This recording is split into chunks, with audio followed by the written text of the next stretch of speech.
Ladies and gentlemen, boys and girls, welcome back. It's not a show, but we're here, so it's a thing. And what that thing is a happy hour.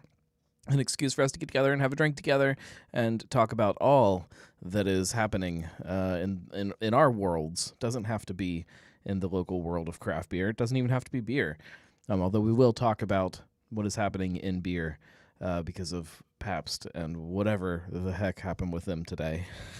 But the point of this is just to hang out, and that's important to remember as we go on here. Sorry, I'm trying to get levels set. You would think that if you have all this stuff just set up all the time and you don't touch it for anything else, that when you go to do a live thing, it would just work. And it works, but it's always everything's always wrong. Everything always needs adjusted.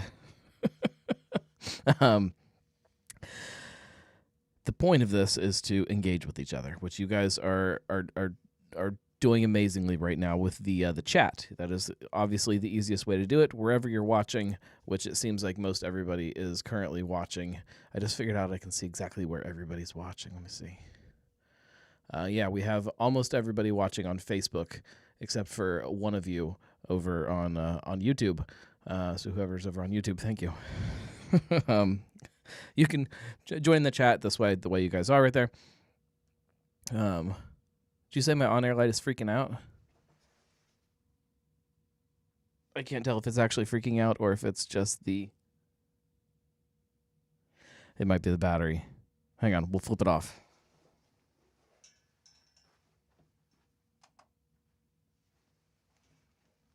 Freaking out no more. Although I'm still on air. That's okay. If you're having issues with Facebook, you can still listen wherever you want to. That's the brilliance of this. And like I said, you can jump on the chat wherever you are, and I'll put the chat up on the screen here in just a second for you guys to jump on that way. Of course, if you really want to get crazy, you can always call into the show too. And the number is right here, 567-70-DRINK, if you don't have it memorized or programmed into your phone already. There it is. But like I said, you can always just jump on the chat. We'll throw it up on the screen, and you guys can take part that way. On-air light is taken care of. It is no longer flickering intermittently because it's off. Bump that. You know, nothing ever works the way it's supposed to, even the on-air light. All right. Don't freak out about Pabst, Justin. It's still around. It's still fine. The beer has not changed. Do we want to jump in with that? Everybody feel free to jump in and tell me what you're drinking, and we can talk a little bit about Pabst. I'm going to crack open a beer in honor of the absolute joy that happened this weekend with the Bengals. We're going to go with Kenny's Day Drinking Lager from 16 Lots. I drank a few of these during the game.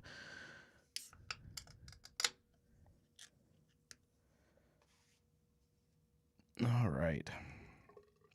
This is I think they call it a light American lager.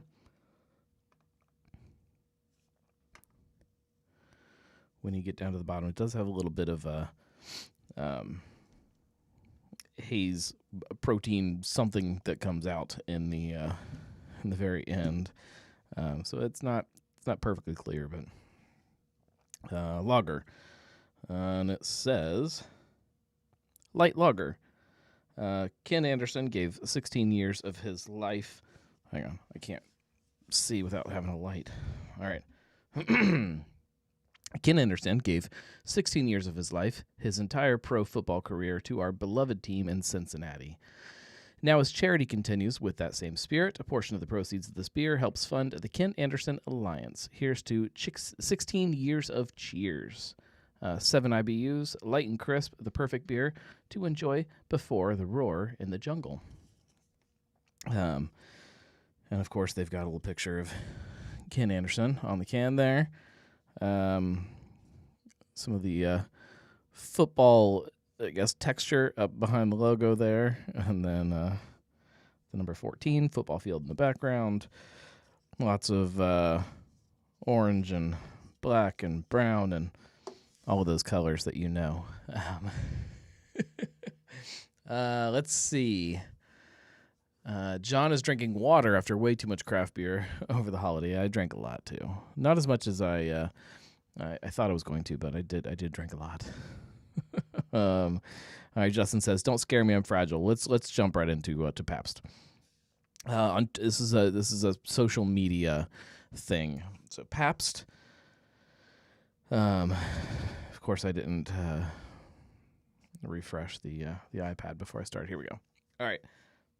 Pabst made a post this morning, I believe was when it all started, on their Twitter account that was to promote what they are calling Wet January. So I don't know if you guys are familiar with this Dry January movement thing that exists where people don't drink in January, which is fine. I think it's perfectly fine for people to take a break when they need to take a break, for whatever their reasoning is. I have no issue with that at all. Pabst decides to start a marketing campaign that they call Wet January, and it's kind of poking fun at the Dry January thing, which let me see if I saved the picture that they posted. It was pretty bad. Okay, here's the original post. Wet January has your PBR cans, some dolphins leaping out of the water, a jet ski. Okay, whatever. Joe says it's isn't it Sober October? I'm sure that's a thing too. There are several different events throughout the year to encourage people to take a break from drinking, which again, I don't have any problem with that. It's fine. I think that there are a lot of people that probably need to take a break every once in a while. But people kind of jumped on that as it being wrong, that Pabst was kind of poking fun at the Dry January movement thing, which maybe it is, maybe it's not. I don't know. If you're at the same time, if you're a business that sells alcohol, I don't have any issue with you encouraging people to drink said alcohol. I think that as long as people are doing it responsibly, there's nothing wrong with alcohol. So that they started this off, and that was got a few people riled up, but not too bad. However, at one point, after some of the pushback that they were getting, they responded with a post on their Insta or on their Twitter. It was a tweet that says, "Not drinking this January. Try eating ass." Okay. Whatever. However, it was very, very strange for a beer company, a large beer company, to decide that this was the message that they're going to put out to the people that disagree with their Wet January thing that they put out. Of course, people got riled up about that also, and it just blows up bigger than I think anything that Pabst has put out. Pabst has put out ever. So it explodes. So at one point, somebody responds with PBR ass, what's the difference? Pabst's response was, ask your mom. I mean, it was kicked up to a whole different level. I get the creative social media strategy of some of these newer, younger, hipper companies, if you want to, Wendy's. Think of Wendy's, and their social media strategy is really fun. It's tongue-in-cheek. They make fun of other brands. They make fun of people that kind of, push on them on social media. It's fun. It's exciting. It's to me a big part of what social media is supposed to be. This I don't know if this crossed the line. It's not my judgment to determine if it crossed the line. Everybody's going to have their own line. It was definitely a surprise, I'll say. So throughout the day, it just keeps blowing up until finally somebody wrote an article about it, and Pabst finally responded to it. Their statement when that article came out was, we apologize about the language and the content of our recent tweets. The tweets in question were written in poor judgment by one of our associates. In no way does the content of these tweets reflect on the values of Pabst and our associates. We're handling the matter internally and have removed the tweets from our social media platforms. When they put that out, they all weren't removed. They were removing some of them, but leaving other ones up, and which made it all that much more confusing. I think they're all pulled down now at this point. Everything lives on the internet, though. This is not stopping. The question that I have about all of this, so the word that I've heard is that the person that was that tweeted these things was fired today. I'm extremely curious if it was really some kind of rogue employee that just said, I'm going to post this. I think it's funny. I don't need to run it by anybody. If it just got out of hand, or if there was some kind of strategy behind this. The way things were deleted was very strange, that they didn't delete it all from the beginning. It was interesting. So I'm curious to hear what you guys think about it.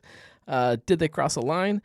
These are adult beverage companies, alcohol companies, that are marketing to people to drink things. I don't know where that line sits. Are some companies allowed to push the level of decency, I guess, if that's what you want to call it, versus other ones? Do we want to have some of these companies within craft beer that are a little irreverent, be it arrogant bastard as a brand? We've seen them tweet some things that maybe they shouldn't be tweeting, be it something like that, or do we want everybody to be this straight-laced corporate kind of thing? I'm very curious about it. Justin says that's why I'm not allowed to run social media. There are some people that are able to do that stuff a lot better than others. Social media is tough, especially when you're running a business's social media, because you have to really understand that business better than a lot of people do. Be it the language that you use, how you communicate things, to just being able to communicate them. There are some places that are amazing at it, and there are some places that are terrible at it. There are some people around town that I think do an incredible job with their social media of giving it a voice and giving it something more than just here's our event, here's what time that event is. Here's a picture of our beer in the sun because it's a nice day outside. It's much more complicated than that. But when you start to push that line, you are going to have those times where you hit that line and you do something wrong that has the ability to come back on you when you're a brand that is a little irreverent, like Pabst. I'm sure there's been some times where, be it Wendy's or whoever else, kind of got a phone call halfway through the day, and did you really write that? I'm going to need you not to do that anymore. Julia says, I don't take anything on the internet too seriously. I will mostly roll my eyes and move on. I don't think there was any harm in this post. Distasteful, sure, but I don't have to follow them, respond to them, etc. I agree. However, as much as I agree with that, I also, I get that there is some kind of a line that everybody has on where they want craft beer to be. I think that, if you have a tap room, that when you walk into the tap room and you sit down at the bar, it's nothing but jokes like that. I don't really want that in my city necessarily. Not saying that it can't exist and that there aren't people that would enjoy that, and that maybe that it's not that it might be okay, just not for me. I don't know. It but it brings up a very interesting question for me. Julia says there's a line for sure, but that line is different for everyone. You never know. The majority of your audience's line is until you cross it, accidentally or on purpose. Yeah, I feel like it's it's hard as a consumer to tell these companies around us or these businesses that yes, we want you to push that line because we enjoy when you push the line, but then when they cross it, to absolutely destroy them over it and tell them that they're terrible people and like a lot of people were. So I don't know. It confuses me. It makes me think about a lot of different things, not just from this specific instance, but with a lot of things that we see breweries do, or from a branding perspective or whatever. We've seen plenty of labels, not so much in recent past, but labels that were inappropriate in different ways, and people are always very quick to jump on that, but we do want them to push it. John says, remember Urban Artifact and their comment about kids. That's a good example. It also, with that one, it also came from Brett Coleman Baker's account specifically. It was him commenting about kids in his personal life. Honestly, it wasn't from the brand, from their perspective, I guess. Not that he's not a big part of their brand, not that he doesn't have a voice that is Urban Artifact, but it was a little bit different, that it wasn't just coming from Urban Artifact's Twitter account.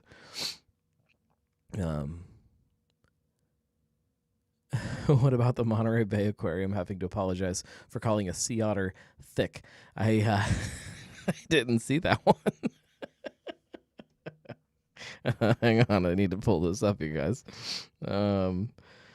Okay.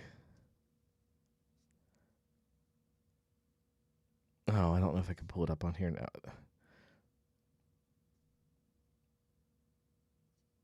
I could do it this way, maybe. Hang on. This is very complicated now. I just realized that. Okay, we'll copy that and see if I can paste it here.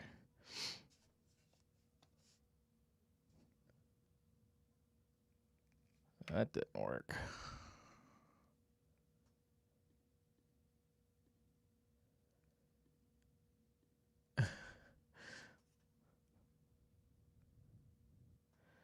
One of these days I will figure out the perfect system for all this. Oh, here we go. All right. No, I don't want to subscribe. Aquarium apologizes for calling a sea otter a thick girl.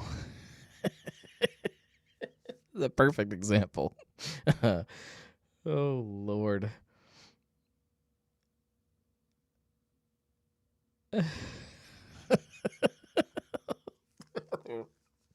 I will read their tweet for anybody who maybe just listens to the show while they're doing something else. This is from the Monterey Bay Aquarium. It says, Abby is a thick girl. What an absolute unit. She chonk. Look at the size of this lady. Oh, Lord, she coming. Another internetism? Is that even a word? They follow it up with a tweet that says, hey, everyone, it's come to our attention that some of the references in this tweet are problematic and insensitive. We're posting here in this thread. I'm not going to read the whole thing. It's a 4-part tweet. Oh, Lord. If our tweet alienated you, we're deeply sorry.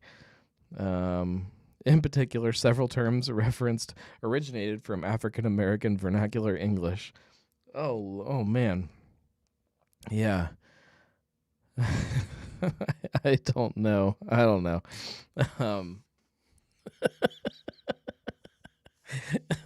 That's a total hello, fellow kids moment. Yes, it is.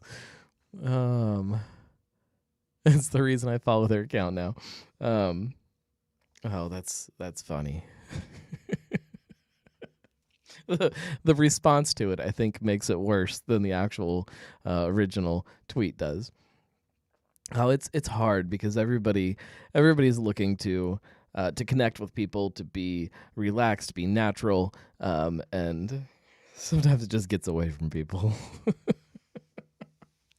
I think for me, like if that was coming from a company like a brewery or something like that, it wouldn't be as funny. But the fact that it's coming from this aquarium, which is almost like a more buttoned up type of um,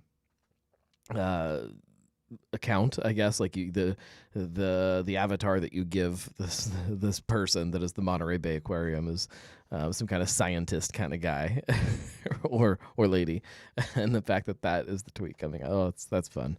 Oh, thank you for that. I needed that. We can let's, unless you guys have any more to say about Pabst and their tone deaf attempt at internet humor, we can jump into some label approvals. We have a few of those this week. Before we jump into that, you guys saw that there was not a show in Brewcast this week. Again, holidays, it is always tough this time of year. But we are back to normal next week, and we will finish out the rest of this season nice and strong. The season kicks over in March, and we will start season 8 in March. So that's exciting. We've got some fun stuff happening before then, or hopefully before then. Honestly, we'll see. Julia says, "I think all you podcasters plan this." Actually, yeah, it's this time of year is tough. I always miss a few shows around Thanksgiving, Christmas, New Year's. I actually thought I was gonna get something recorded. I brought my stuff. So we go for both Christmas and New Year's. For Christmas, we spend Christmas Eve and then usually a day or two at my wife's parents' house, and then we come back home, try to get all of the kids' toys put away, get our house back in some kind of semblance of order, and then we go back up there for New Year's Eve and hang out there, just kind of do a low-key thing, and then stay there for another day or two, and then come back home. And so I brought I brought a very small podcasting kit to record something in theory over the weekend to have up for today, but it didn't really work out. So and we came home earlier than we have in other years past. We were home on Sunday, and then the game was on, and then I started drinking, and there was no way I was going to record a podcast after that. So my apologies. We will be back to normal next week. I promise you that. And like I said, there's some fun stuff coming up. There's a couple shows that are like tentative shows that we are doing. We just don't have an exact date set in stone for, that I know you guys are going to enjoy listening to for various reasons. So there's that. And as you all know, this is a big week for me. Friday is my last day at the current day job, and then Gnome Creative takes over, and my schedule changes dramatically. I get a lot more freedom to schedule things when I want to schedule them and do what I want to do when I want to do it. So podcasting will get a lot easier, and blogging will get a lot easier. I have a list of some repeating type of content that I want to do.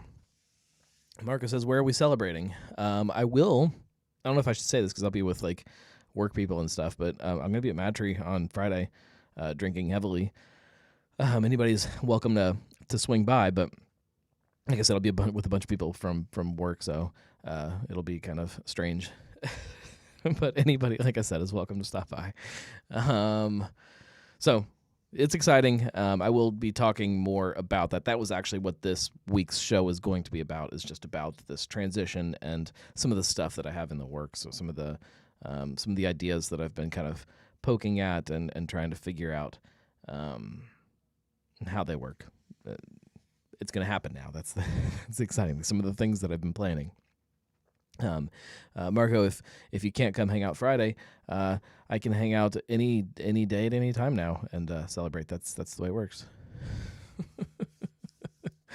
All right, let's jump into some labels, and I'm going to go backwards on these just because This last one I think is pretty interesting. So up first, we've been talking about these as they come through, the new labels for some of the stuff from Valley Vineyards. Some of you may be familiar with them. This is a chocolate wine, Chocolate Amour. Let's see.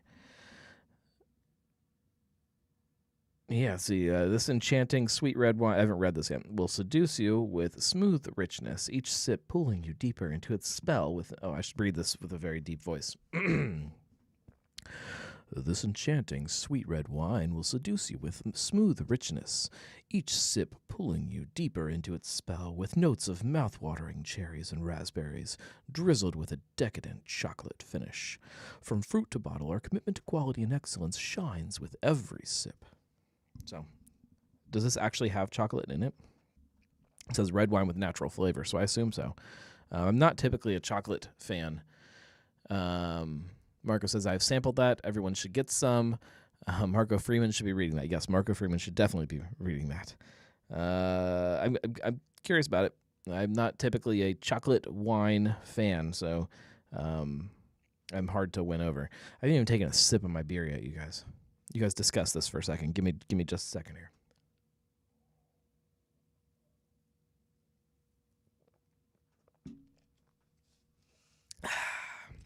Here we go.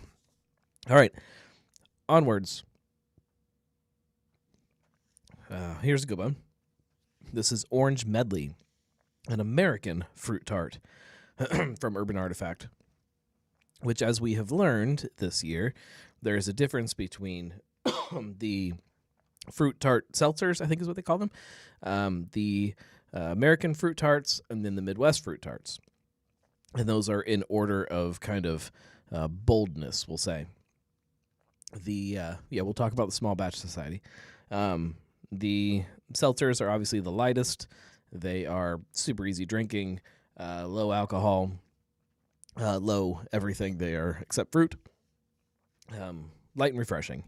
In the middle, you have these American fruit tarts, which are kind of more normal ABV. So I think like 6 to 7%, somewhere around there. Which this one is 6.9, and kind of easier drinking than the Midwest fruit tart, which they sit up higher than the Midwest fruit tarts. And then going back to the last comment, Small Batch Society. This one is a release from their new club. So they've been experimenting and kind of reworking and trying to figure out this idea of subscription clubs within the brewery. They had 2 for a while, so I don't know if you guys can see on my glass here. Here, I'll pull it up real quick. No, you still not gonna be able to read it on the screen. The Northside Relic Society was one, and then they had Clasp, which was the I don't remember what it was called. It was an abbreviation for a bunch of stuff, and they started out as a way to pre-order beers, get some fun exclusive stuff that wasn't released to the public, that kind of thing. And then it came with pins and glasses and things like that too. That shifted in the last year or so, last year or two, last year, 2 years, I guess, with home delivery. So you could sign up for this recurring shipment, and then either quarterly, every month, you had a couple different options. You get just a big box of beer delivered to your doorstep, all of the new stuff. It just came, and it was fun, nice, easy way to just constantly get your Urban Artifact supply refreshed. It's shifting again, and they're calling it Small Batch Society. They haven't told us a ton of details about it yet, other than it's kind of the same idea, recurring shipments, more beers in the shipment than were in the previous monthly club, and some exclusive things, some things definitely before other people get their hands on it. So that's that, the orange medley, which sounds delicious to me. I love I love their use of oranges. Pinwheel is awesome in the spring, and yeah, sign me up for this. I hope that answers all the questions about this one, all of the things that I know about it, at least. And then this is the one that I think is the most interesting. Taft's Fruit Tarts. Interesting, following up the American Fruit Tart here, and now we have Taft's Fruit Tart. This is a blueberry lemon fruit ale, 5% ABV. It doesn't say anything about ingredients, but I assume that this is very different than an Urban Artifact fruit tart. I think this wouldn't surprise me if this was something that popped up from someplace out of town that decided to jump on the fruit tart kind of name. I think it is extremely, extremely strange that Taft has decided to jump on fruit tart as a brand, knowing that you've got Urban Artifact as the closest brewery to you. It's not very neighborly, I guess. But I'm curious to try it. I like tart beers. I like bright, fruity tart beers. This is a very, very wild label, as Julia points out. Very, very different than some of the other Taft's things that we've seen. However, it is kind of how they're definitely moving with some of their branding. It is more bright and off the wall than it's ever been. So, yeah, that's the one. Taft's Fruit Tarts. So now we have Fruit Tart Seltzers, we have American Fruit Tarts, Midwest Fruit Tarts, and we have Taft's Fruit Tarts. Marco says a new Rolling Stones beer. Sean says a little too Team Up North for me.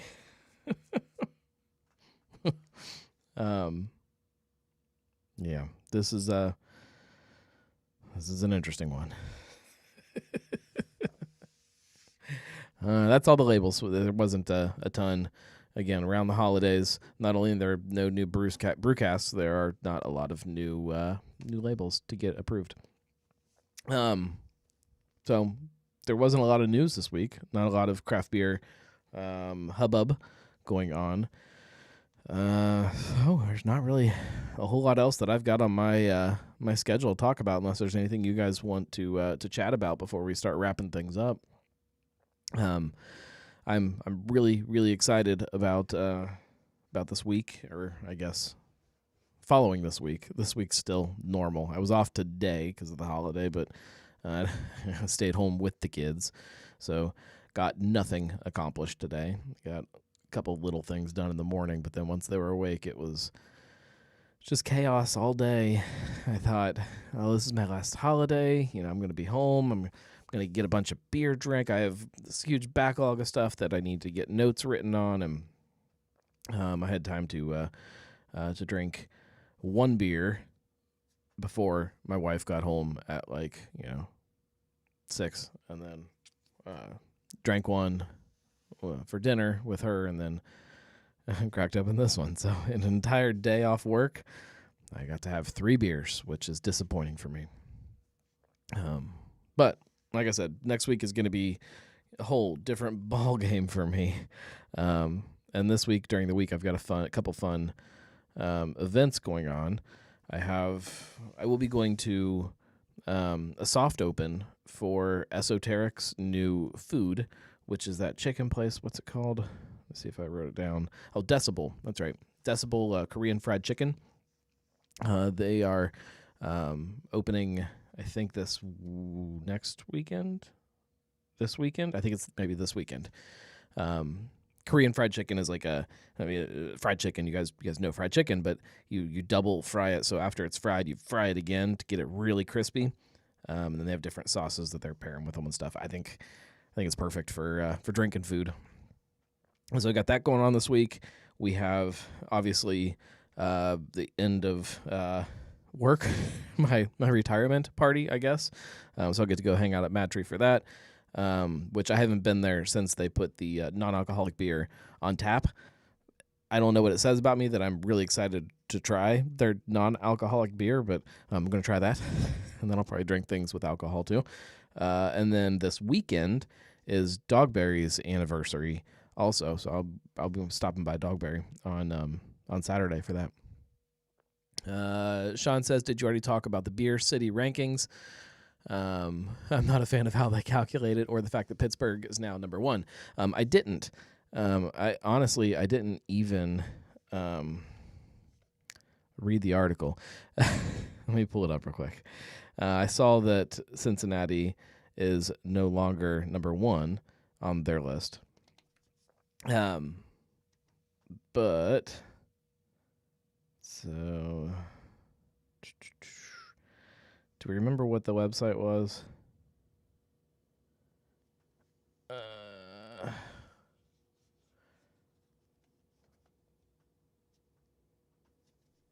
I'm looking here, guys.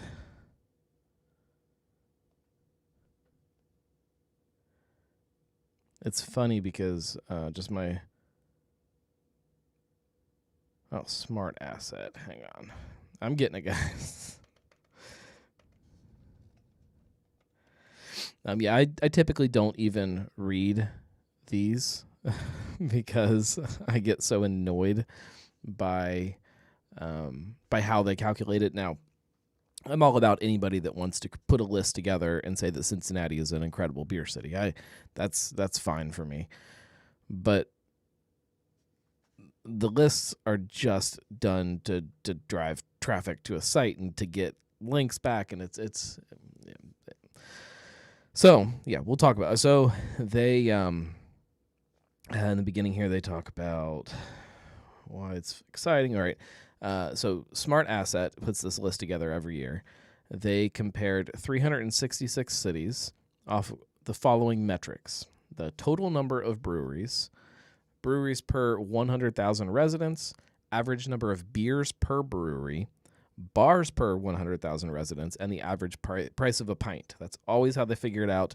It is a strange group of metrics, especially since even here in Cincinnati, we know how hard that is to figure out, like, how many breweries does Cincinnati have? Where do you draw that line? What is Cincinnati? What is not Cincinnati? I'm assuming they use just the actual city proper, which in some cities makes sense. Some cities like Cincinnati, it doesn't make sense. So it's number one. That's a failed metric. Once you have that number, whatever it is, then per 100,000 residents, whatever, okay.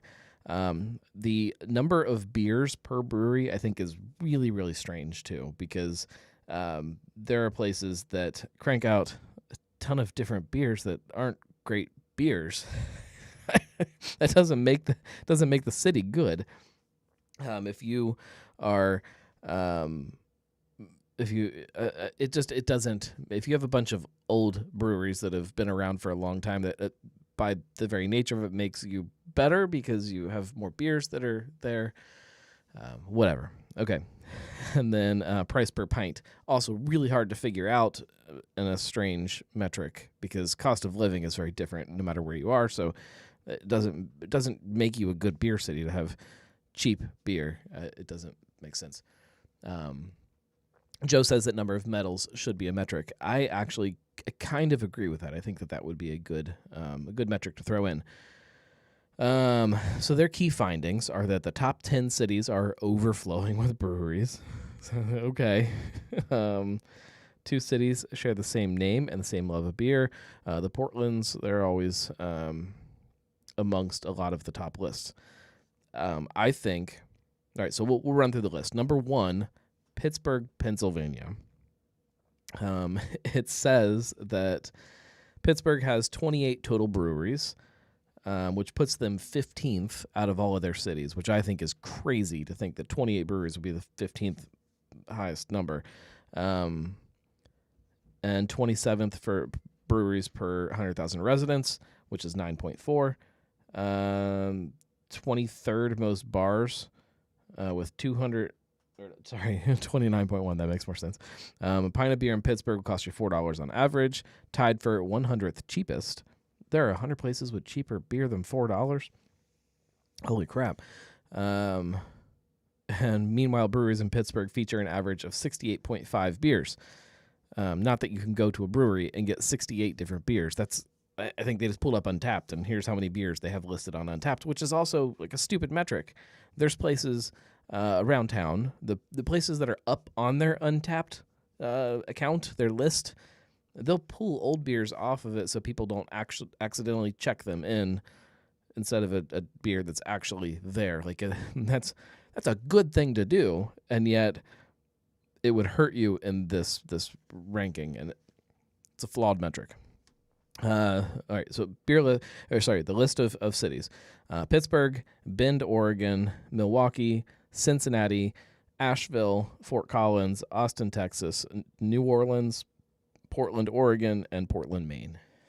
I don't disagree that all of those are great beer cities. I disagree that is, in that order, the list of the best beer cities. So, yeah. As far as Cincinnati's metrics, according to them, let's see. They think we have 31 breweries, which we definitely have more than 31, ranking us 11th overall. 10.2 per 100,000 residents. Our breweries feature an average of 128.4 beers, which is, again, just crazy. It's a crazy number, and it doesn't really mean anything. The 17th most across of our study. The average price of a pint rose from $4 to $5, which tied for 204th cheapest on our list. I got bad news. $4 to $5 pints is not average anymore. Their numbers are all wrong. So this list means nothing to me, other than the fact that I appreciate that Cincinnati's on it. I think it's crazy that there isn't another Ohio city on it, be it Cleveland or Columbus. I think either one of those could be up there as far as a great beer city that deserves to be on the list. I like that we are above Asheville, even though, again, the metrics are flawed. They're saying that they have 25 breweries.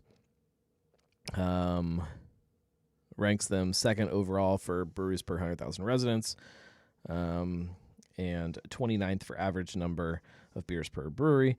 They don't say the average price of a pint, though, which is interesting. So, I don't know. It's stupid. It's it's a stupid metric. Joe says, are they just including breweries within the city limits? I think so.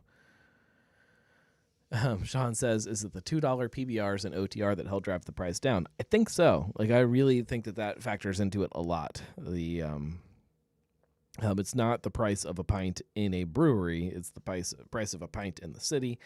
I still don't think that average price of $4 to $5 is average. I don't think it's easy to find a $2 PBR in OTR anymore.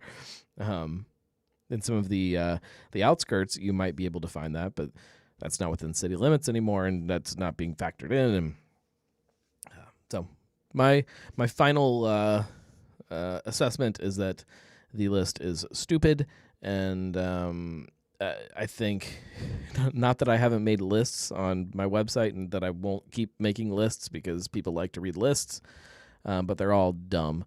And if you think that you can actually put something into an order like that and have it not be debatable, you're crazy.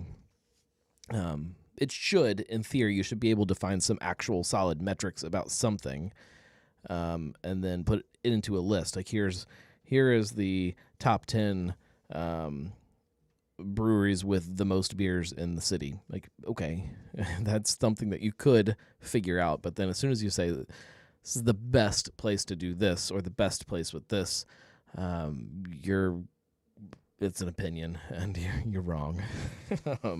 Which, again, not that I haven't done that. I started this last year ranking everybody's patios and beer gardens. It's ridiculous, but that's what I think. All right, let's wrap this up. We're at 45 minutes. Julia says, in the words of Pabst, they should try eating ass. I have nothing to say to that. Guys, thank you for hanging out with me. We'll keep doing this. We'll be back next week. Next week will be interesting. It'll be my first day of new work. or lack of new work. I probably won't be doing much of anything next Monday. I have a whole bunch of new portfolios to put together and things like that. I need to get the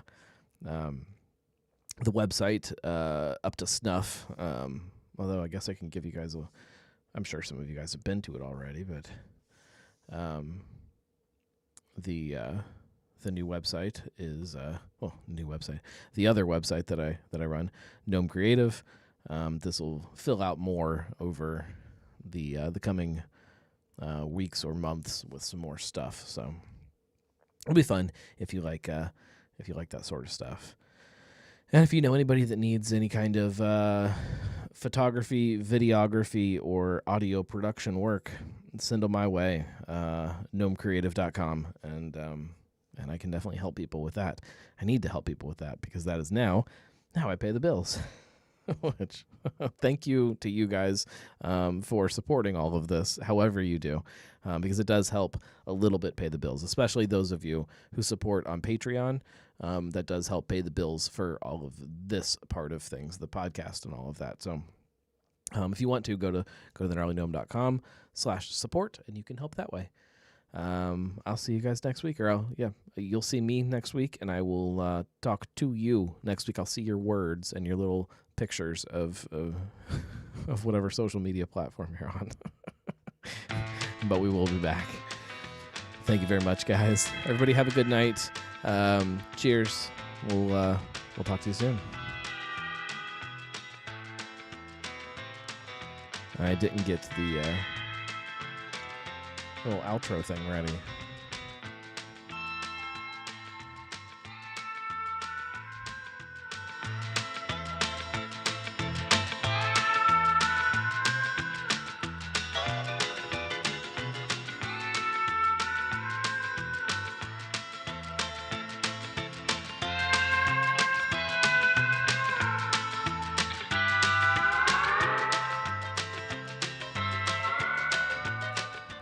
Do you think it was the otters that were offended or just the fans of otters that were offended? Curious.